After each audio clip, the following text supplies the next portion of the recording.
بھائی ہم بچے ہمارے آج کل کے بچوں نے ایک مسئلہ بڑا پکا یاد کر لیا.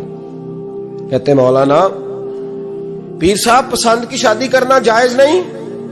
میں کہتا ہوں صاحب اور بھی بڑی چیزیں جائز ہیں, ایک ہی شے جائز رہ گئی ہے.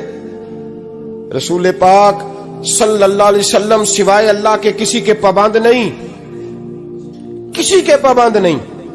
پر جناب سیدہ خدیجہ الکبریٰ رضی اللہ تعالی عنہ نے پیغام نکاح دیا, یا رسول اللہ میں شادی کرنا چاہتی ہوں. حضور کسی کے پابند نہیں, پر میرے محبوب نے فرمایا میرا چچا میرے والد کی جگہ ہے, میں اپنے چاچا سے پوچھ کے تمہیں جواب دوں گا. یہ ہے پسند کی شادی جو میرے نبی نے بیان فرمائی ہے. تو سارا کچھ کراس کر کر کے گزر جاتا ہے. یہاں تو حال یہ ہے کہ پالنے والا کوئی اور سائے میں بیٹھنے والا.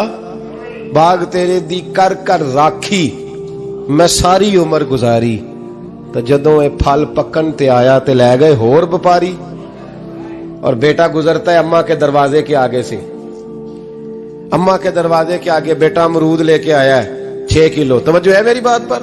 ادھر دیکھیں جی, چھوڑیں تھوڑی دیر ہماری سنیں. وہ امرود لے کے آیا 5-6 کلو, تو اماں کے دروازے کے قریب سے گزر گیا رات کو. تو کمائی کھانے کا ٹائم آیا نا, تو گزر گیا. تو وہ وزیر اعظم سے ڈرتا ہے نا, تو جا کے بی بی سے کہتا ہے بی بی کے حقوق دینا بھی رسول اللہ کی سنت ہے. لیکن یہ کیا بات ہوئی, تو نے بیوی اور ماں کا مقابلہ شروع کرا دیا.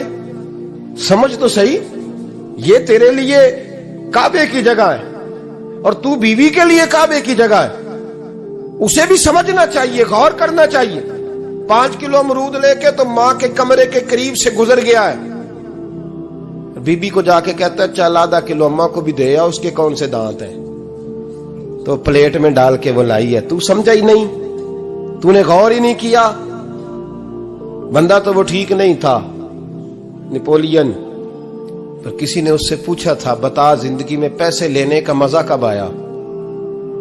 اس نے کہا کہ مجھے مزہ تب آتا تھا کہ میں اپنی ساری کمائی لا کے اپنی اماں کے ہاتھ پہ رکھتا تھا, اور پھر جب میں اپنی ماں سے تھوڑا تھوڑا خرچہ لیتا تھا نا, تھوڑا تھوڑا. توجہ ہے میری بات پہ؟ اماں جی 10 روپے دے آجے. کہتا جب میں تھوڑا تھوڑا خرچہ لیتا تھا نا, تو مجھے یوں لگتا تھا جیسے میں بادشاہ وقت کے سامنے کھڑا ہوں اور وہ خزانے کا منہ کھول کھول کے مجھے دیتا جا رہا ہے. تو اس ذائقے کو سمجھ تو صحیح بھائی, تو اس کو سمجھ تو صحیح بھائی. یاد رکھیں اور غور کریں, ماں اور باپ. ابھی یہ بھی سن لیں, نبی پاک صلی اللہ تعالی علیہ وآلہ وسلم نے ماں باپ کے لیے فرمایا ہما جنتک و نارک, یہی تیری جنت ہے اور یہی تیرے لیے جہنم ہے. اگر یہ راضی ہو گئے تو تیرے لیے جنت ہے, ناراض ہو گئے تو چاہے تو 100 پیر کے مزار پہ حاضری دے آ, لیکن جب تک ابا راضی نہیں اتنی دیر تک اللہ راضی. یہ حدیث پاک ہے, حضور نے فرمایا جس کے والد راضی اس کا اللہ راضی, اور جس کا باپ ناراض اس کا اللہ. ہاں بے شک. اب یہ حدیث ہے نا, تو سارے ولی ایک طرف بیٹھ جائیں کہیں یا اللہ بخش دے مرید کو, لیکن اگر ابا کہے یا اللہ نہ معاف کرنا, تو اللہ ان اولیاء کی نہیں مانتا, والد کی مانتا ہے.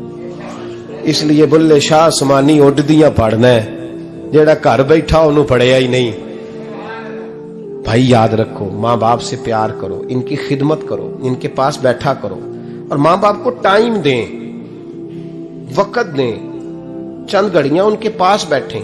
آپ یقین کریں ابا جی سے آپ مشورہ کر لیں, صرف مشورہ, مرضی بے شک اپنی کریں, لیکن اس مشورے میں آپ کو اتنا سایہ ملے گا کہ زندگی میں کبھی ناکامی نہیں ہوگی.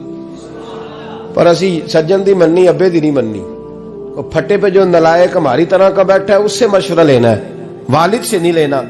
باپ کے پاس بیٹھیں, اس سے مشورہ لیں. میرے ابا جی کسان تھے, میں نے اپنی زندگی میں ڈھیروں چیزیں اپنے باپ سے سیکھی ہیں, درجنوں چیزیں سیکھی ہیں. میرے والد بڑے خوددار تھے, مزاج میں عجیب سی خودداری تھی. کوئی بندہ کبھی حال پوچھ لیتا تھا نا کہ حالات کس طرح کے ہیں, تو فرماتے تھے بھائی اگر بتانا ہوا تو اپنے اللہ کو بتاؤں گا. الحمدللہ بڑا فضل ہے, میں نے ان کے ہاتھوں پہ ہمیشہ چھالے دیکھے, ہمیشہ چھالے, لیکن ان کا ہاتھ کبھی کسی دنیا دار کے سامنے پھیلتا ہوا نہیں دیکھا. لوگ مجھے کہتے ہیں آپ کس پیر صاحب کے صاحبزادے ہیں؟ تو میں کہتا ہوں میں اس پیر کا صاحبزادہ ہوں جس نے محنت کر کے حلال کی کمائی کھائی ساری زندگی۔ یہ لوگ پیر نہیں ہوتے، یہ مرشد نہیں ہوتے، اور میں نے درجنوں چیزیں سیکھی ان سے۔ تو سیکھنے تو بیٹھ، تجھے ہزاروں چیزیں ملیں گی۔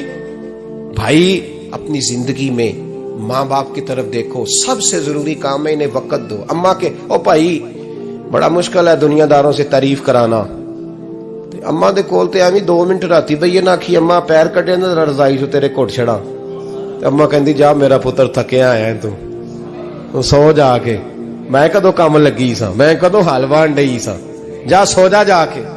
بس یہ کاروائی ہے، تو نے 2 منٹ کے لیے کہہ دیا، سویرے پورے محلے میں تیری اماں کہے گی اللہ میرے پتر ورگا پتر سارے نو دے۔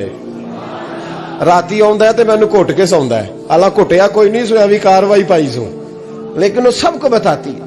تو بھائی اتنی قیمتی چیز اور تو چھوڑ کے میں ابھی جلسے سے دیر سے آتا تھا نا، اب تو جاتا نہیں زیادہ جگہوں پہ، کوشش کرتا ہوں کہ چلو ماحول کے مطابق، تھوڑا خشک آدمی ہوں تو ہر جگہ سیٹ نہیں ہو پاتا، اس لیے کم جاتا ہوں۔ تو کبھی رات کو آتے تھے نا دیر سے، میری اماں جی شوگر کی مریض تھیں، تو میں چھوٹے بھائی کو فون کرتا تھا کہ اماں جی سو گئے، کہنے سو گئے۔ میں کہتا تھا کہ تو نہ اس طرح کر، نیچے آ جا، 2 بج گئے، وہ شوگر کی مریض ہے، آنکھ کھل جائے نا تو دوبارہ لگتی نہیں بزرگوں کی، تو دروازہ کھول دے، اندر دستک دی تو دقت ہوگی۔ تو میں جوتے اتار کے اندر داخل ہوتا تھا، تو پہلا قدم رکھتا تھا تو میری اماں بول پڑتی تھی پتر آ گئے آ گئے۔ او بھائی تو اس درد کو سمجھنا، کوئی تجھے ملے گا، کوئی ملے گا تجھے ایسا؟ اب میں دور دراز بھی چلا جاتا ہوں، ان کی زندگی میں نہیں جا پایا، کہتے ہیں ہم نے نہیں جانا۔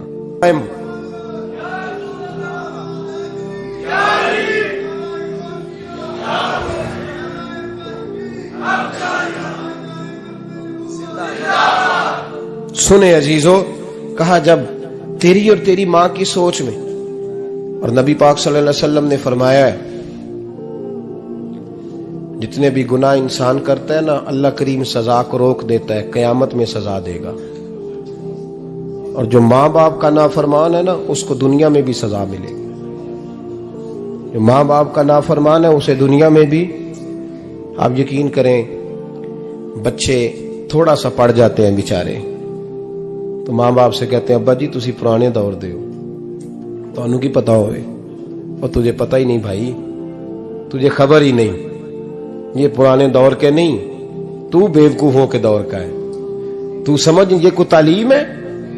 اکبر الہآبادی نے کہا تھا ہم ایسی لاکھوں کتابیں قابل ضبطی سمجھتے ہیں، ضبط کرنے کو دل کرتا ہے، ہم ایسی لاکھوں کتابیں قابل ضبطی سمجھتے ہیں جن کو پڑھ کے بیٹے باپ کو خبتی سمجھتے ہیں۔